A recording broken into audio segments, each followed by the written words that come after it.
Bueno, vamos a continuar con lo que estábamos viendo el otro día.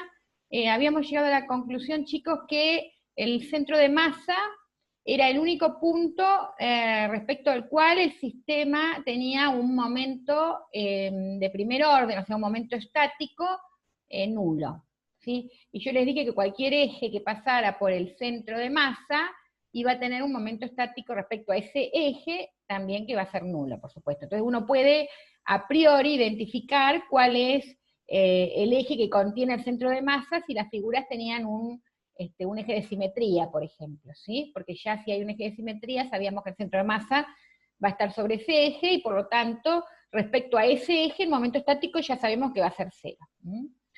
A esos ejes que pasan por el centro de masa los llamamos ejes centrales. O sea, cuando uno les dice calcule el momento de inercia respecto al eje centroidal o al eje central, paralelo al eje X o paralelo al eje Y, o cualquier eje en realidad con cualquier inclinación que tenga, siempre que contenga el centro de masa, lo denominamos eje central, centroidal o baricéntrico, ¿sí? Entonces, lo importante que tenemos que rescatar es, y que no se tienen que olvidar, que el momento estático con respecto a cualquier eje central, centroidal o baricéntrico es cero, o sea, es nulo, ¿sí?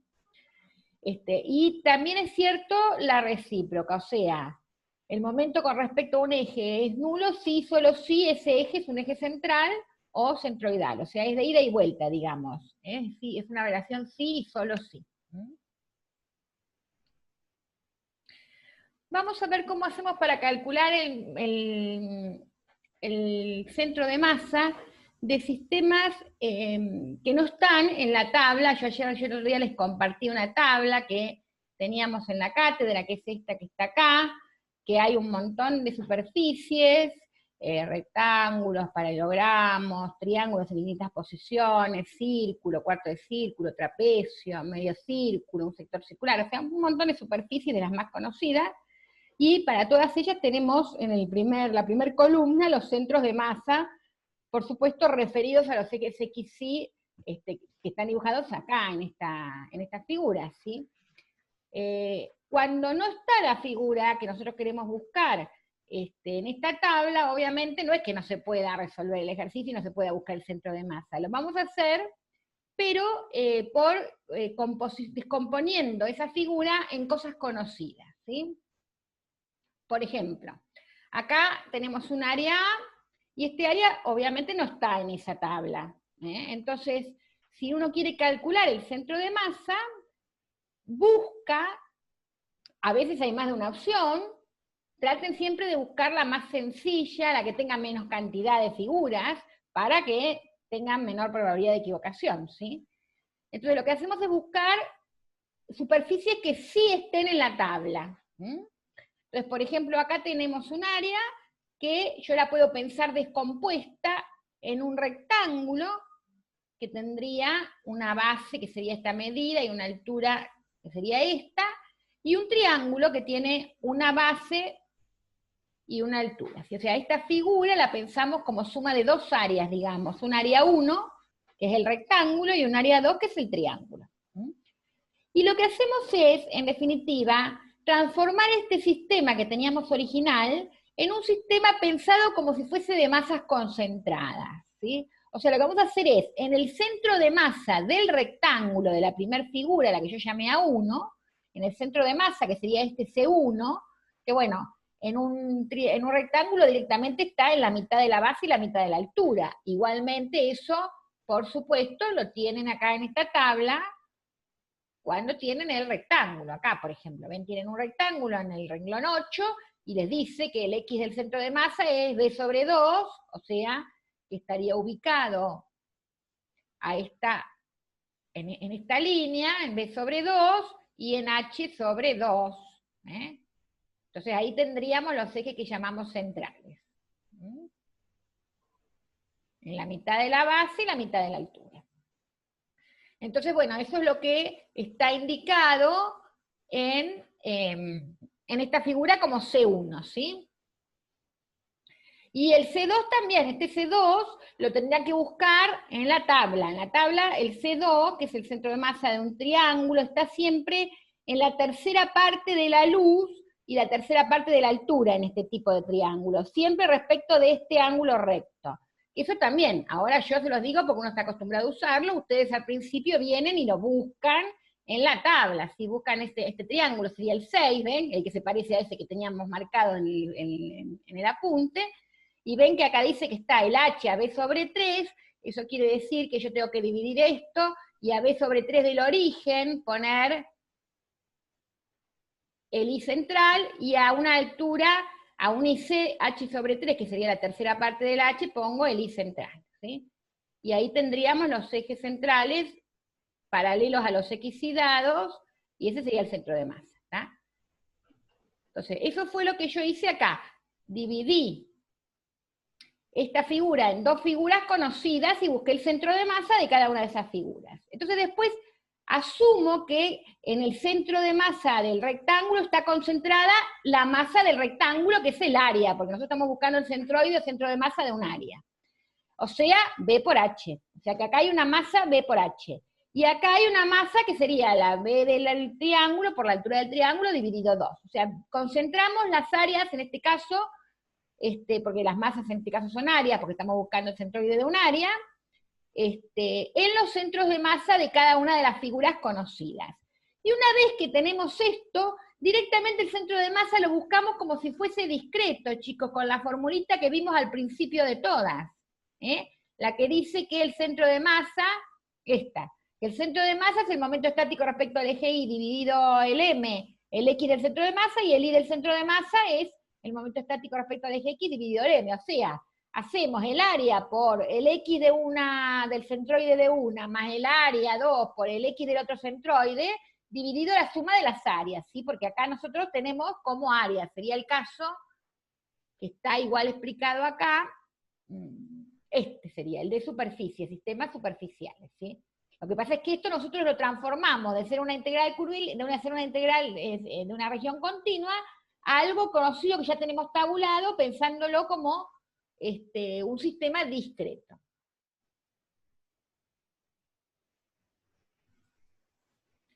Bueno, entonces eso es lo que tendríamos que hacer acá, que es lo que está escrito, ¿sí? Acá, ¿ven? Dicen, el X del centro de masa es el momento estático respecto al eje Y, ¿sí? Dividido el área total. Entonces el área total es el área 1 más el área 2, que lo hacen como el área del rectángulo más el área del triángulo, y acá el momento estático respecto al eje Y es el área A1 por esta distancia X1, más el área A2 por la distancia de este centro de masa 2 al eje Y, que sería el X2. ¿Ven que acá dice sumatoria desde 1 hasta 2 de A sub I por X sub I dividido la sumatoria de las áreas. Y lo mismo con el Y del centro de masa, nada más que ahora sin el momento estático respecto del eje X, tomando las distancias Y. O sea que con esta metodología ustedes van a calcular los momentos de inercia que tienen en su práctica, salvo que el enunciado diga que lo hagan por integración o de alguna manera en particular, ¿sí? Bueno, les había dicho en la primera clase que íbamos a ver dos teoremas que a veces por ahí se los mencionaron en análisis 2, por ahí no. Estos teoremas, que son los teoremas de Pappus-Goulding, son dos, y lo que permiten es calcular el área de una superficie de revolución. ¿Qué sería una superficie de revolución? Eso sí lo vieron en análisis 2, sería una superficie que se genera al hacer girar una línea alrededor de un eje, ¿sí? Como en este caso, por ejemplo, yo tengo esta línea, la hago girar alrededor del eje X, un ángulo cualquiera alfa, y genero esta superficie que estaría acá celestita. Por ejemplo, si yo hago girar alrededor de un eje una línea recta,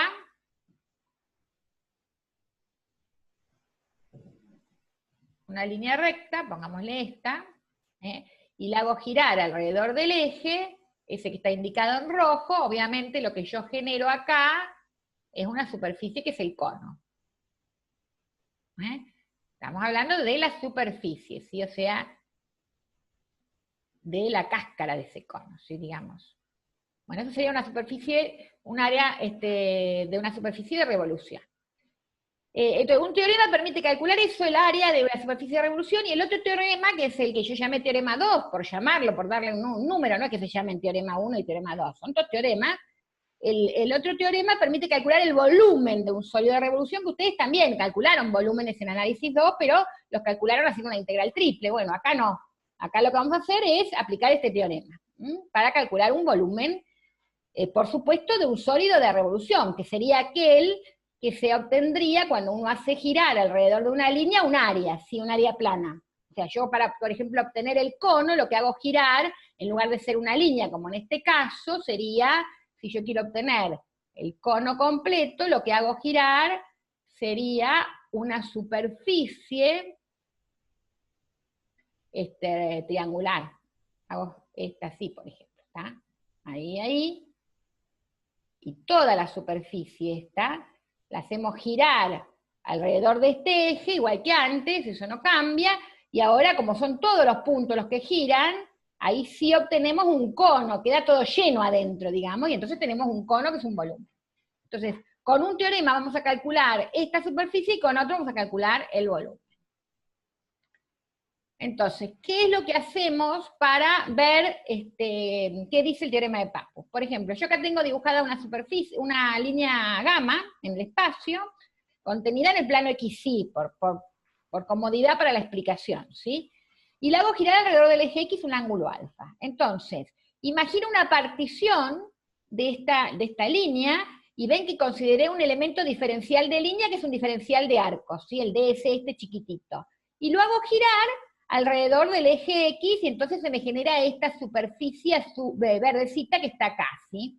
Ahora, esta superficie verde, estirada, digamos, sería este rectángulo, ¿sí? Un rectángulo que tiene la base, el diferencial de arco, o sea, el elemento diferencial de longitud de esa línea, y por altura tiene la longitud de este arco de circunferencia. Pero bueno, ustedes vieron en el curso de ingreso que si tenían un arco de circunferencia que sustendía un ángulo alfa, la longitud de este arco era el radio del cuarto de círculo, ya me empezó a andar mal, por el ángulo este expresado en radianes. Y eso es lo que está puesto acá, fíjense. Esto es la longitud de un arco de círculo, porque es el ángulo en radianes, que es el ángulo de giro, y este I es justamente el radio, chicos, porque este punto que está acá tiene una coordenada X y una coordenada Y, ¿ven? La coordenada Y es la altura esta, que justamente es el radio del círculo, de la circunferencia esta que estamos generando acá. Entonces, en definitiva, el área esta verde es el diferencial de arco por I por alfa. Y si yo hago y pienso en todos los que hay, porque tengo varios diferenciales, o sea, si yo hago una partición tengo infinitos, ¿sí? Tengo muchos diferenciales de acá de arco y muchos de esos rectangulitos generados. Para encontrar toda el área celeste tendría que ir sumando todos esos diferenciales de área superficial que llamamos, que yo lo llamé diferencial sigma. Obviamente acá, si nosotros queremos que esa partición tienda a ser muy grande, o sea que el n de la partición tienda a infinito, la norma tienda a cero, que es lo mismo, lo que tengo que hacer es transformar esa sumatoria en una integral. Y entonces, en definitiva, el área esta celeste que está pintada acá, la obtengo integrando el área de este rectángulo, ¿sí? O sea, la integral sobre la línea de lo que yo llamé diferencial de área superficial, que es el ds por el I por el alfa, esa integral sobre gamma me estaría dando el área que estamos buscando. Pero, fíjense ustedes, el alfa es constante, porque yo, o sea, giro un ángulo de pi sobre 3, siempre recuerden que el ángulo lo tienen que poner en radianes, chicos, no pueden poner 60 grados, ni 180 grados, tienen que poner pi sobre 3, pi sobre 6, pi, expresarlo en radianes. Entonces, ese ángulo, independientemente de que tengan que expresarlo en radianes, es una constante. Entonces, al ser una constante, lo puedo sacar de la integral. Y me queda la integral sobre gamma de I diferencial S. Pero esto, chicos, es lo que definimos el otro día como momento estático respecto al eje X de una línea. O sea, si ustedes van atrás y lo buscan en las definiciones, justamente teníamos cuando definimos, ¿ven? Momento estático de la línea, ¿ven? Dijimos que era ρ, que acá en este caso es unitario, es 1 porque son áreas, y la integral sobre gamma B de I diferencial S. Es la misma integral que yo tengo en esa expresión. Entonces, en definitiva, en lugar de poner la integral, ponemos el momento estático respecto a la línea. O sea, esto que está acá sería el momento estático respecto de la línea. ¿Sí? Pero ese momento estático, dividido la longitud, también estaba ahí esa deducción, acá en esta diapositiva, fíjense, el momento estático respecto al eje Y dividido la longitud me da el X del centro de masa, y el momento estático respecto al eje X dividido la longitud me da el Y del centro de masa. Entonces yo, si paso multiplicando las longitudes, puedo obtener una expresión para los momentos estáticos, y eso es lo que hice yo en esta expresión. Yo, en realidad, lo hizo el que hizo el teorema, ¿no? Entonces, en lugar de escribir el momento estático B respecto al eje X, lo escribimos como la longitud de la línea por el Y del centro de masa. Y en definitiva, esta sería la formulita del teorema de Pappus para calcular áreas, ¿sí? O sea, lo que tienen que hacer ustedes para calcular el área de la superficie es multiplicar el ángulo que gira esa línea por el Y del centro de masa. Acá es el Y del centro de masa porque yo estoy girando alrededor del eje X. Si yo girara alrededor del eje Y, acá iría el X del centro de masa, ¿sí? Porque esto me va a quedar una X, y la integral de ella va a ser un momento estático respecto al eje Y, entonces acá va a quedar el X del centro de masa. O sea, depende respecto al eje que estén girando, ¿sí? Siempre es la perpendicular al eje. Entonces, por la longitud de la línea. O sea que en definitiva, Pappus lo que dice es, fíjense que esto yo lo puedo pensar como que es la longitud de la línea, y esto que está acá es el recorrido que hace el centro de masa de la línea. Porque habíamos dicho que en un sector circular la longitud del arco era alfa por el radio. Entonces, cuando yo hago alfa y pienso que el radio es el I del centro de masa, lo que estoy diciendo es el centro de masa de esta línea, lo que va girando, o sea, el recorrido que hace al girar el ángulo de giro que tengamos nosotros alfa en radianes. De la misma manera, chicos, y no me voy a parar mucho en la deducción porque es exactamente lo mismo, pasa si quiero buscar el área el volumen de la superficie de un sólido de revolución. Fíjense que, por ejemplo, acá es exactamente lo mismo, pero como les dije, ahora hacemos girar el área, ¿ven? No hacemos girar una línea, tenemos que girar toda un área para que quede lleno lo de adentro y nos genere el volumen. Entonces ahora el elemento diferencial no es un elemento diferencial de arco, es un elemento diferencial de área, o sea, yo tengo como hicieron en análisis 1 cuando definieron la integral doble, o sea, tenemos un área y hacemos una partición, ¿sí? Una partición de ese área, y bueno, y elegimos un elemento diferencial de área que es un cuadradito, un rectangulito, bueno, en este caso yo hice ven que es el diferencial de área, y ese elemento diferencial de área que está en un punto P, que tiene también de nuevo coordenadas X e Y, que está dentro del área, lo hago girar alrededor del eje X. Entonces ahora en lugar de generarme un rectángulo, me genera un paralelepípedo, una caja, ¿ven?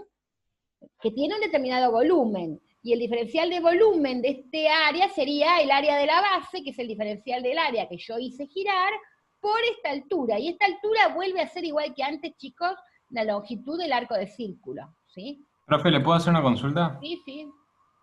Nosotros al momento de aplicar en la práctica estos teoremas, en la práctica, en examen parcial, lo que sea, Sí. ¿directamente enunciaríamos que estamos aplicando el teorema o hace falta enunciarlo o podemos directamente recurrir a la fórmula final? No, pueden aplicar la fórmula. Eso se usa, lo van a usar, por ejemplo, cuando vean depósitos en Axil, por ejemplo, que calculamos depósitos cónicos, depósitos troncocónicos, bueno, y necesitamos saber el volumen de agua que hay, por ejemplo, adentro. Entonces, bueno, en lugar de ir a un libro y buscar a ver cuál es el volumen de un troncocono, bueno, una opción fácil es buscar el volumen con este teorema. Está bien, impecable. O sea, no deberíamos, no hace falta ni aclarar que estamos utilizando el teorema. Sí, si querés decir por el teorema de Pappus, sí, pero no me necesitas hacer la deducción ni nada por el estilo. No, pero lo que consulto ¿es necesario o ustedes lo consideran necesario aclarar que nosotros aclaremos que lo vamos a usar? Y sería interesante, porque en realidad no es la única forma de poder obtener el volumen. Ya les digo, yo podría buscar el volumen y yendo a una tabla y buscando, así como hay tablas de líneas y superficie, como ustedes tienen ahí, hay también tablas de sólidos, las habrán visto en física, por ejemplo, cuando vieron que miden el momento de inercia de masas, y bueno, hay tablas que dan para los sólidos también. Podrían hacer las integrales triples, como hacer en análisis 2, para calcular un volumen. Entonces, bueno, sería interesante que uno aclare que sí, estoy usando tal teorema, para que el que te corrija entienda lo que estás impecable. haciendo, ¿sí? Y los podemos enunciar así como teorema 1, teorema 2. Porque... Sí, o teorema de Pappus, derecho para calcular el área, o para calcular el volumen, y lo usa. No, pero Pappus, no sé cuál era el anterior, o es los dos. No, Pappus-Goulding, es el teorema de Pappus, sí. Pappus-Goulding, entonces es la misma persona, tiene los dos nombres, pero bueno, normalmente teorema de Pappus le decimos. ¿Y hizo los dos teoremas? Son los dos, sí. Ok, joya, gracias. Lo que pasa es que uno permite calcular una superficie y el otro permite calcular un volumen. Siempre hablando de superficie de revolución y sólido de revolución, ¿sí? Para otros tipos de volúmenes no sirve. Profe, ¿le puedo hacer una consulta? Sí. ¿La masa específica en estos casos qué es unitaria? No te escuché.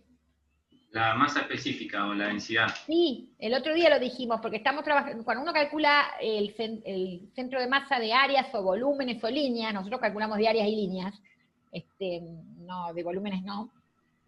Lo que estamos haciendo es buscando el centroide, en realidad del área o el centroide de la línea. Y en ese caso los sistemas de masa son homogéneos, y habíamos dicho que los sistemas de masas homogéneos eran los que tenían la densidad constante. Claro. Entonces en realidad la densidad se te va, porque se te simplifica. Entonces, bueno, tranquilamente la consideramos igual como si fuese unitaria, ¿no? Ah, perfecto.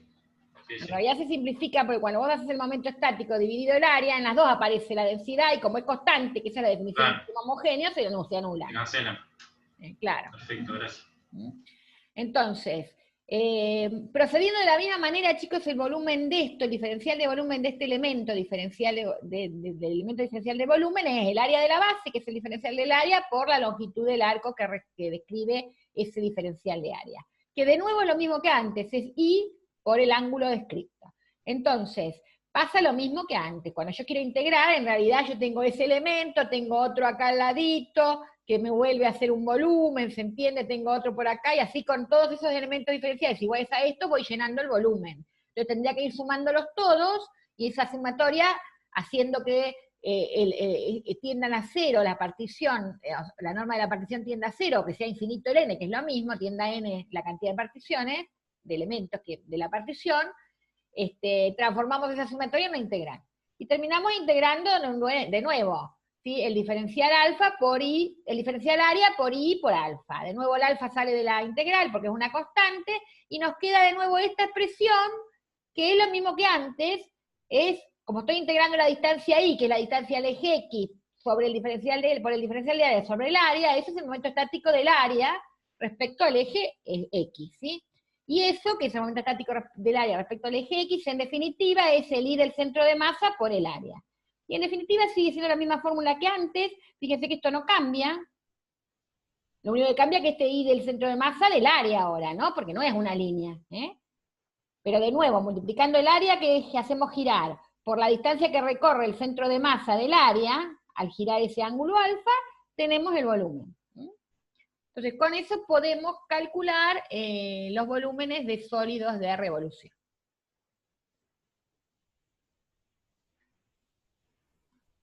Vamos a definir ahora los momentos de segundo orden. Hasta ahora habíamos definido el momento estático, que yo les dije que también se lo llamaba momento de primer orden.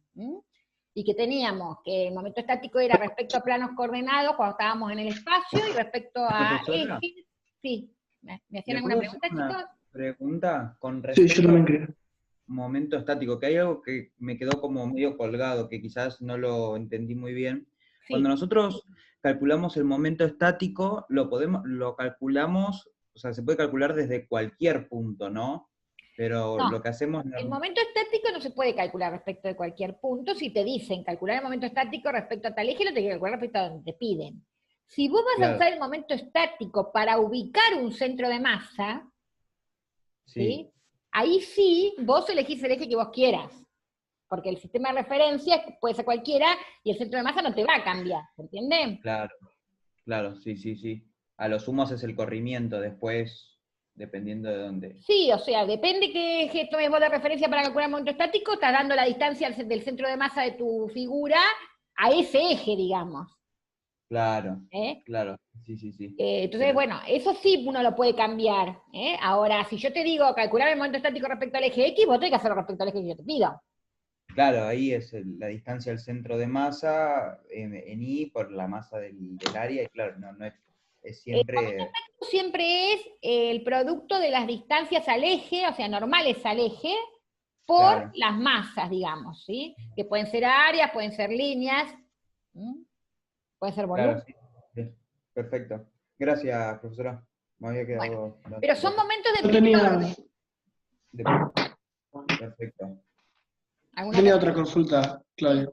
De lo que dijiste recién de Papu, porque sirve para cualquier sólido, o sea, por más que sea hueco, porque el ejemplo que diste es uno que es macizo, sirve digamos. para cualquier sólido, lo que pasa es que si vos tenés un hueco, en realidad, lo hacés por diferencia. Sí, tenés que hacer techo, sí, como hacíamos. Exactamente, como hacían antes.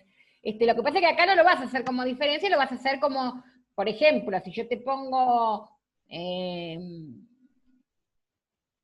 no sé, algo como decís vos, con un hueco, con algo adentro, y bueno, por ahí lo pensás como diferencia de dos áreas. ¿Entendés? Y entonces tenés dos centroides, como habíamos hecho Claro. Cuando teníamos áreas compuestas, que yo les dije acá. ¿Entendés? Entonces, si vos tenés algún hueco o algo, bueno, tranquilamente lo podés pensar de esta manera. Incluso podés hacerlo incluso como diferencia de volúmenes, ¿se entiende? Se me trabó y... de masa total del área que vos hagas hecho como resta. Directamente podés hacer un volumen 1 menos un volumen 2, como efectivamente hacías con las integrales, y hacías techo menos piso, como estás diciendo. ¿Se entiende? Sí, lo mismo. Bueno. Entonces, vamos a definir los momentos de segundo orden, que como su nombre lo dice, segundo orden ahora, lo que integramos son el producto de distancias, o sea, o una x cuadrado, o una y cuadrado, o el x por y. ¿Sí? O sea, antes fíjense que nosotros en el momento estático hacíamos la integral de la x por el diferencial de área, o la x por el diferencial de la línea, depende sobre qué estábamos trabajando, sobre qué región, ¿sí? O la y. Era una coordenada solita. Ahora, los momentos de segundo orden, ¿sí? Trabajan con dos distancias, digamos, ¿sí? O sea, la x al cuadrado, la y al cuadrado o el producto x por y. Y entonces tenemos lo que definimos, los momentos de inercia respecto a ejes o axiales, que serían, si trabajamos con ejes x e y, el momento de inercia respecto al eje x y el momento de inercia respecto al eje y. Y, por ejemplo, si yo tengo el momento de inercia respecto al eje X, fíjense que hago, antes en el momento estático hacíamos, en el SX hacíamos M sub I por I. ¿Sí? Ahora hacemos, ven, M sub I por I sub I al cuadrado. Entonces, si nosotros hacemos el producto de las masas por las distancias, sería perpendiculares al eje respecto al cual estoy calculando el momento de inercia, sería, calculo el momento de inercia respecto al eje X, acá va la I, ¿ven? Al cuadrado. Calculo el momento de inercia respecto al eje Y, va a la X al cuadrado. Y si uno les da un área cualquiera, porque no, o sea, pongamos que esta sea un área, y el eje a mí se me ocurre ponerlo así, y le digo, el momento de inercia respecto a este eje, pongámosle U, o sea que me calculen el IU, y ustedes agarran y tienen que elegir un punto genérico y trazar la distancia perpendicular al eje, o sea, esta medida, pongámosle que sea una B, si trabajamos con ejes, pongámosle que sean ejes V. La distancia al cuadrado, entonces, la B cuadrado, ¿sí? Integrada, bueno, en este caso porque es discreto, por eso es por la M sub I, pero en general, integrada después por el área, y sobre el área, ahí, nos estaría dando el momento de inercia respecto al eje U. O sea, siempre voy al hecho que esta distancia es la perpendicular al eje respecto al cual calcular el momento de inercia axial.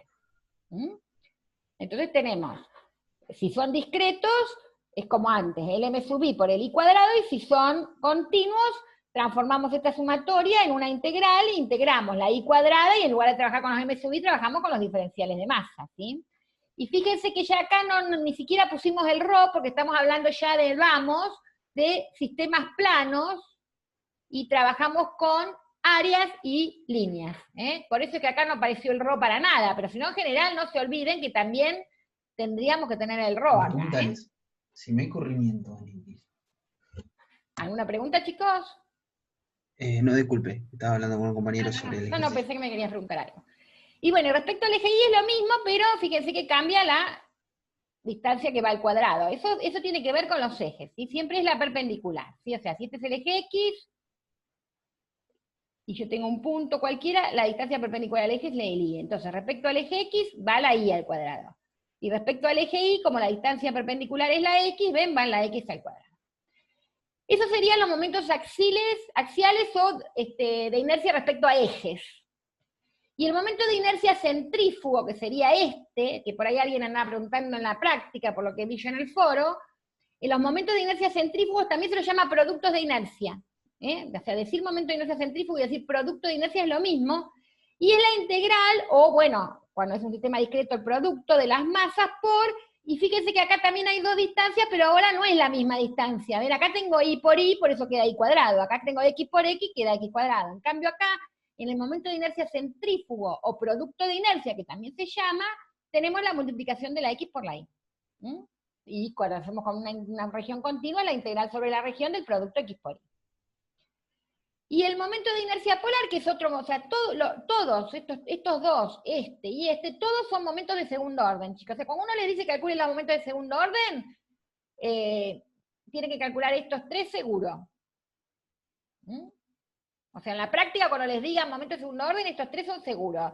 En general uno les dice si lo tiene que calcular. O sea, en realidad lo vamos a obtener, ahora vamos a ver sumando estos dos, pero en general en la práctica no se los estamos pidiendo, se pide, o sea, cuando dice momento de segundo orden, serían estos tres.